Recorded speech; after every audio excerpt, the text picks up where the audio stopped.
वैसे तो हम खाटू श्याम जी को बहुत अच्छे से मानते हैं, लेकिन ये हमें यह नहीं पता कि कौन थे ये खाटू श्याम जी और इनका क्या इन्होंने अपनी ज़िंदगी में क्या ऐसे काम किए जो इतने महान पूजे जाते हैं।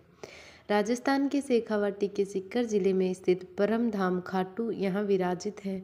खाटू श्याम जी खाटू का श्याम मंदिर बहुत ही प्राचीन है। यहाँ पर प्रतिवर्ष फाल्गुन माह शुक्ल षष्ठी को 12 तक यह मेला लगता है। श्याम बाबा की 12 तक श्याम बाबा की महिमा का बखान करने वाले भक्त राजस्थान या भारत में ही नहीं बल्कि दुनिया के कोने कोने में मौजूद है। आओ जानते हैं कि कौन है बाबा खाटू श्याम जी और क्या है इनकी रचना। खाटू श्याम जी भगवान श्री कृष्ण के कलयुगी अवतार है। महाभारत के भीम के पुत्र घटोत्कच और घटोत्कच के पुत्र बर्बरिक थे। बर्बरिक को ही बाबा खाटू श्याम कहते हैं। इनकी माता का नाम हिंडीबा था।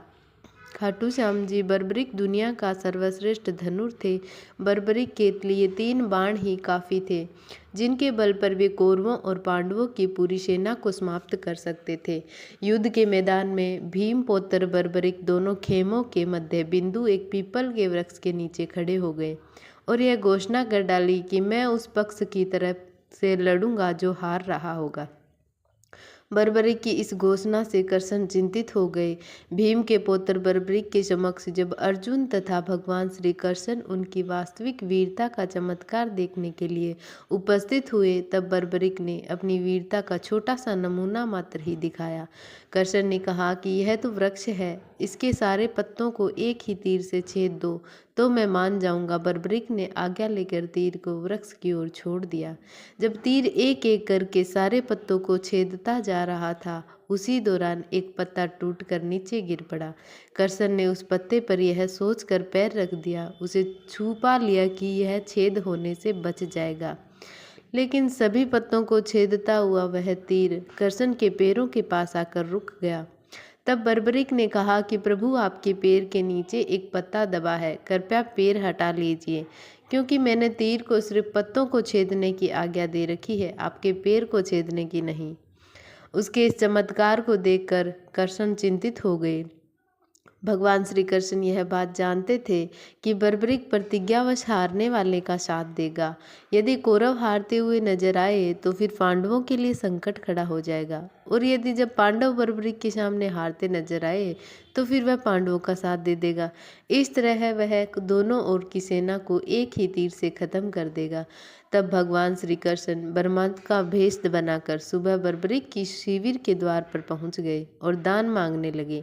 बर्बरिक ने कहा, मांगो ब्राह्मण, क्या चाहिए। ब्राह्मण रूपी कृष्ण ने कहा कि तुम दे न सकोगे, लेकिन बर्बरिक कृष्ण के जाल में फंस गए और कृष्ण ने उससे उसका शीश मांग लिया। बर्बरिक द्वारा अपने पितामह पांडवों की विजय हेतु स्वेच्छा के साथ शीश दान कर दिया गया। बर्बरिक के इस बलिदान को देखकर पश्चात श्री कृष्ण ने बर्बरिक को कलयुग में स्वयं के नाम से पूजित होने का वर दिया। आज बर्बरिक को खाटू श्याम के नाम से जाना जाता है। जहाँ कृष्ण ने उसका शीश रखा था, उस स्थान का नाम खाटू है। खाटू श्याम अर्थात मां सेव्य पराजित, जो हारे हुए और निराश लोगों को संबल प्रदान करता है।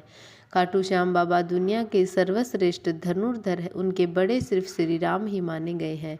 खाटू श्याम जी का जन्मोत्सव हर साल कार्तिक शुक्ल पक्ष की देवउठनी एकादशी को बड़ी धूमधाम से मनाया जाता है। खाटू का श्याम मंदिर बहुत ही प्राचीन है, लेकिन वर्तमान मंदिर की आधारशिला सन 1720 में रखी गई थी। इतिहासकार पंडित साबरमल शर्मा के मुताबिक सन 1689 में औरंगजेब की सेना ने इस मंदिर को नष्ट कर दिया था। मंदिर की रक्षा के लिए उस समय अनेक राजपूतों ने अपना प्राणोत्सर्ग किया था। खाटू श्याम जी मंदिर परिसर में लगता है बाबा खाटू श्याम प्रसिद्ध का मेला। हिंदू मास फागुन माह शुक्ल षष्ठी को 12 तक यह मेला चलता है। 11 के दिन मेले का खास दिन रहता है। बर्बरिक देवी के उपासक थे। देवी के वरदान से उसे 3 दिव्य बाण मिले थे जो अपने लक्ष्य को भेद कर वापस उसके पास आ जाते थे। इनकी वजह से बर्बरिक अजय थे। बर्बरिक अपने पिता घटोत्कच के से भी ज़्यादा शक्तिशाली और मायावी थे। कहते हैं कि जब बर्बरिक से श्री कृष्ण ने शीश मांगा था तो बर्बरिक ने रात भर भजन किया और फाल्गुन शुक्ल द्वादशी को स्नान करके पूजा की और अपने हाथ से अपना शीश काट कर श्री कृष्ण को दान कर दिया। शीश दान से पहले बर्बरिक ने अपना महाभारत का युद्ध देखने की इच्छा जताई। तब श्री कृष्ण ने उनके शीश को एक ऊंचे स्थान पर स्थापित करके उन्हें अवलोकन की दृष्टि से प्रदान किया। युद्ध समाप्ति के बाद जब पांडव विजय श्री का श्रेय देने के लिए वाद विवाद कर रहे थे तब श्री कृष्ण कहा कि इसका निर्णय तो बर्बरिक का शीश ही कर सकता है। तब बर्बरिक ने कहा कि युद्ध में दोनों ओर श्री कृष्ण का ही सुदर्शन चल रहा था और द्रौपदी महाकाली बन रक्तपान कर रही थी। अंत में श्री कृष्ण ने वरदान दिया कि कलयुग में मेरे नाम से तुम्हें पूजा जाएगा और तुम्हारे स्मरण मात्र से ही भक्तों का कल्याण होगा। 54 दर्शनोपरांत बाबा श्याम खाटू श्याम में स्थित धाम कुंड से प्रकट हुए थे और श्री कृष्ण शालिग्राम के रूप में मंदिर में दर्शन देते हैं।